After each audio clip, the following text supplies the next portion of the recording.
దిమాగి నక్సలైట్ అనేది ఆయన పదం వాడాడు. అంటే ఇప్పుడు రెడ్ ఫోర్ట్ నుంచి స్వతంత్ర దినోత్సవం సందర్భంగా ఆయన జాతిని ఉద్దేశించి మాట్లాడుతున్నప్పుడు సో నక్సలైట్ల సమస్యను మేము తుదముట్టించగలిగాము. 2014 ముందు 14లో మా గవర్నమెంట్ ఏర్పడినప్పుడే మేము హామీ ఇచ్చాము, నక్సల్ ముక్త భారత్ని తీసుకొస్తామని. అది మేము ఆల్మోస్ట్ చేసాము, ఇంకా కొంత ఉంది, అది కూడా చేసేస్తాము.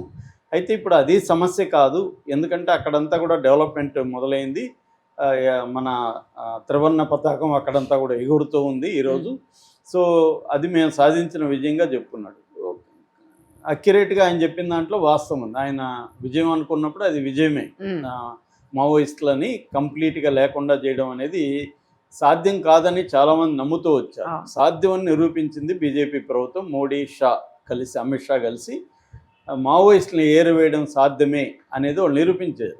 అది సక్సెస్ అయినట్టే క్లియర్గా.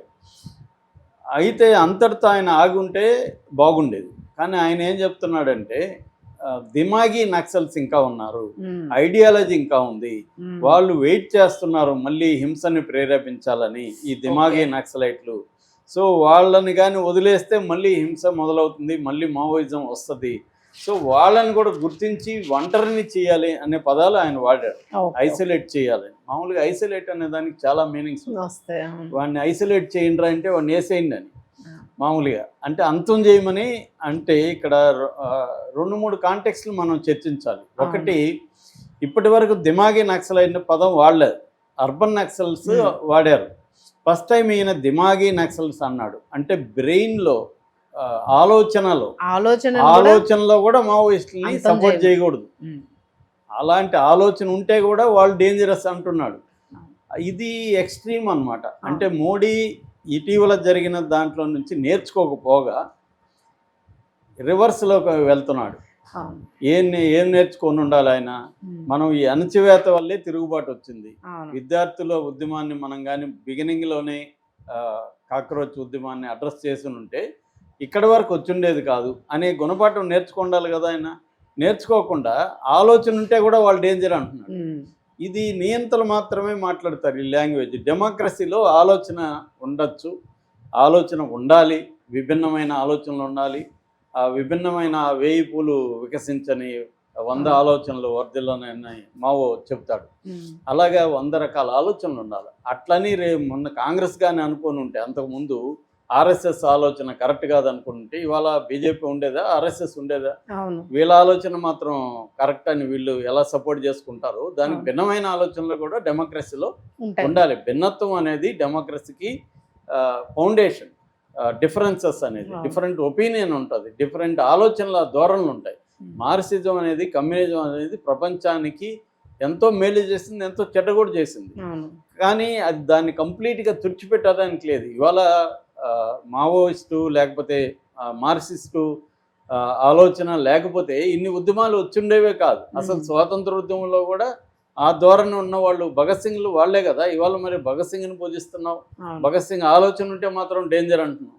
భగత్ సింగ్ ఆలోచనే కదా ఇవన్నీ. అసలు ప్రాబ్లం మావోయిస్టులు ఎందుకున్నారు? ఈ బయటంతా ఎందుకు లేరు? ఈ మైదాన ప్రాంతాల్లో ఎందుకు లేరు మావోయిస్టులు? వాళ్ళ అవసరం సమాజానికి లేదు. అంటే ఎంతో కొంత అభివృద్ధి అయింది, డెమోక్రసీ పద్ధతిలోనే సమస్యలు సాల్వ్ అవుతున్నాయి కాబట్టి మావోయిస్టుల అవసరం లేదు. మరోపక్క నిర్బంధం కూడా ఇక్కడ ఉంది కాబట్టి వాళ్ళు అడవులు లేకపోతే బతకలేని పరిస్థితులు. వాళ్ళ మెథడ్లో కూడా ప్రాబ్లం ఉంది. విప్లవాన్ని మారుతున్న పరిస్థితులకు అనుగుణంగా మార్చుకోలేకపోవడం అనేది మావోయిస్టుల సమస్య.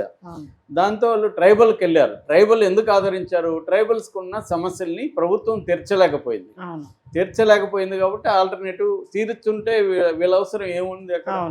సో జల్, జంగిల్, జమీన్, ఈ అడవి, నీళ్లు, భూమి, ఈ ప్రధానంగా ఈ 3 సమస్యల్ని ప్రభుత్వం అడ్రస్ చేయలేకపోయింది కాబట్టి మావోయిస్టులు కూడా మ్యాక్సిమం చేసింది అక్కడ. విప్లవం చంపింది పక్కన పెడితే వాళ్ళు చెరువులు తవ్వించారు, అంటే ప్రభుత్వం చేసే పని వాళ్ళు చేశారు. స్కూళ్ళు పెట్టారు, హాస్పిటల్ పెట్టారు.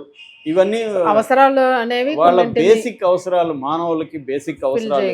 కూడు, గుడ్డ, అవి దాటిన తర్వాత వైద్యము, విద్య, ఇవి బేసిక్ అవసరాలు. అవే బేసిక్ హక్కులు కూడా ఉండాలి. కాకపోతే దురదృష్టవశాత్తు లేదు. సో వాటిని మావోయిస్టులు చేశారు అక్కడ.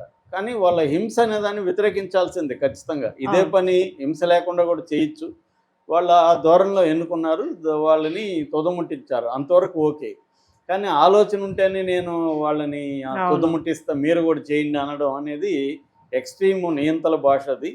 దీనివల్ల అంటే ఆయనకి ఈ కాక్రోచ్ ఉద్యమం వల్ల భయం ఏర్పడి అసలు ఈ ఆలోచననే చంపేద్దామని డిసైడ్ అయ్యాడు. అది సాధ్యం కాదు, మోడీ వల్ల కాదు. అంతకు ముందు కూడా హిట్లర్లు అందరూ పోయారు తప్ప ఆలోచనల్ని తుడిచేయడం అనేది, ఆలోచన ఉండేవాడు అంతా కూడా డేంజర్ అనడం అనేది సాధ్యం కాదు. దానివల్ల ఇంకా వ్యతిరేకత మోడీకి పెరుగుతుంది. చాలామంది ఇప్పుడు విశ్లేషకులు చెప్తున్నది ఏమంటే, మోడీ కానీ బీజేపీ కానీ ఈ ఉద్యమం నుంచి ఏమి నేర్చుకోవట్లేదు, వీళ్ళు మళ్ళీ పాత పద్ధతుల్లోనే అణచివేత రూపంలోనే చేద్దాం అనుకుంటున్నారు, దానివల్ల ఇంకా పెరుగుతుంది. మనం పక్కనే బంగ్లాదేశ్లో చూసాము, ప్రెసిడెంట్ పారిపోయి రావాల్సిన పరిస్థితి. పక్కన నేపాల్లో చూసాము. వీటన్నిటి గుణపాఠం నేర్చుకోవాలి. మన దేశంలో కూడా ఎప్పుడైనా ఇలాంటి పెద్ద ఉద్యమం వచ్చిందా? ఒక మంత్రిని తీయగలిగిన పరిస్థితి, ఇన్ని కోట్ల మంది విద్యార్థులు తిరగబడిన పరిస్థితి వచ్చిందా? ఎందుకు వచ్చింది ఇప్పుడు మరి? ఎందుకంటే ఎకనామిక్ పరంగా కొంతమందికే మొత్తం దోచిపెడుతున్నారు. అద్వానీలు, అదానీలు, మొత్తం ఆ ఫ్యామిలీ బిజినెస్లే 138 లక్షల కోట్లు ఉన్నాయనేది మొన్న ఒకటి సర్వే వచ్చింది బయటికి. అంటే మోడీ ప్రభుత్వం వచ్చినాక విపరీతంగా ఒక పిడికడు, అంటే 1%కి దగ్గర 40-50% వెల్త్ వెళ్ళిపోయింది. సో మిగతా వాళ్ళకి లేవు, ఉద్యోగాలు లేవు, పిల్లలకి జాబ్ లైవ్లీహుడ్ లేదు, పైగా అణచివేత ఉంది. దాంతో తిరగబడతారు ఆటోమేటిక్. సో చావులకి సిద్ధమైపోతారు. సో ఎంతమందినైనా అణచివేయచ్చు. ఎవరినో ఒకరినో ఇద్దరినో మావోయిస్టులు అంటే తక్కువ మంది ఉంటారు, ఏరేయచ్చు. వీళ్ళు కోట్ల మంది ఉన్నారు. మనకి 15 ఇయర్స్ నుంచి 35 ఇయర్స్ ఏజ్ గ్రూప్లో 60 కోట్ల మంది యూత్ ఉన్నారు ఇండియాలో. వీళ్ళందరిలో తిరుగుబాటు వచ్చింది అనుకోండి, ఏం చేస్తారు? సో నేను పదే పదే చెప్తుంటాను, మన ఫ్రాయిడ్ కొటేషను, మనుషుల చరిత్ర నుంచి ఏమి నేర్చుకోరని. వీళ్ళు కూడా ఏమి నేర్చుకోవట్లేదు. నేర్చుకోకపోతే మాత్రం ఈ గుణపాఠం 2029లో చాలా సీరియస్గా ఉంటుంది మోడీకి. ఆల్రెడీ నిన్న ఒక సర్వే వచ్చింది. ఆ సర్వేలో ఎన్డీఏ ప్రభుత్వం ఓడిపోబోతుంది